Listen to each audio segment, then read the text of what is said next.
আসসালামু আলাইকুম দর্শক, আমরা এমন একটি জায়গায় এখন দাঁড়িয়ে রয়েছি যেটি আপনারা জানলে হতভম্ব হবেন।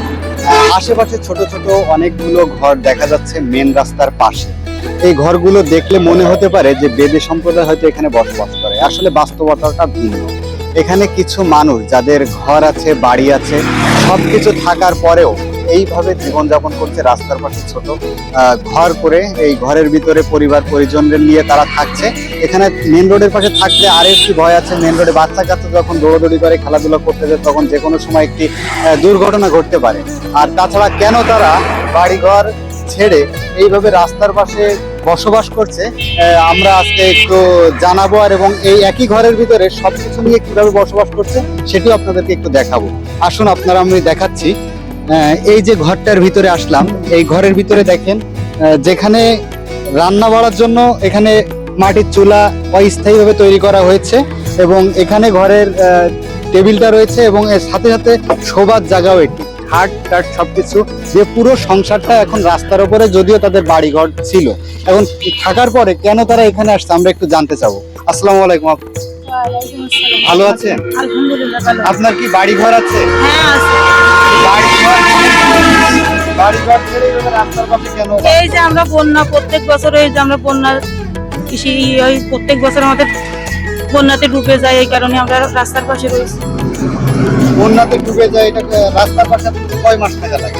এই তো 3-4 মাস, 4 মাস মতো অবশ্যই থাকা লাগবে। 4 মাস মতো, আগের বার 3 মাস না, এবারও 4 মাস মতো থাকা লাগবে। মানে ভাই পানির যে মানে যেটা বুঝতেছি সেটা মনে হচ্ছে 4 মাস মতো থাকা লাগবে। আচ্ছা, এই যে আপনারা রান্না করেন, এই ঘরের মধ্যে এই যে চুলা দেখছি, এখানে কি রান্না করেন? হ্যাঁ, এখানেই রান্না করি, এই জায়গায় খাই, এই জায়গায় ঘুমাই, এই জায়গায় সব কিছু। আচ্ছা, খাবার পানির জন্য এখানে টিউবওয়েল আছে একটি টিউবওয়েল আছে, মানে এটা রাস্তার পাশে ছিল, মানে ওরা মানে ওই জায়গায় মানে অনেক বছর রয়েছে, সেই পানিতে খাওয়া দাওয়া করতেছে, এইটাই আছে। এখানে থাকার জন্য আপনাদের কি কোনো টাকা পয়সা কাউকে দিতে না হয়? না না, কোনো টাকা পয়সা দিতে না, সরকারি রাস্তা, সেটা সেই হিসেবে আমরা থাকি। তাহলে এখন আপনাদের যে বাড়ি ছিল, ঘর বাড়ি, সেখানে এখন কতটুকু পরিমাণ পানি আছে? সেখানে এখনো মাজা পর্যন্ত মানে পানি, মানে রাস্তায় যে রাস্তা দিয়ে আমরা যাতায়াত করি ওই রাস্তায় মাজা পর্যন্ত পানি, আর এই উরোদ পর্যন্ত পানি আমাদের বাড়ি।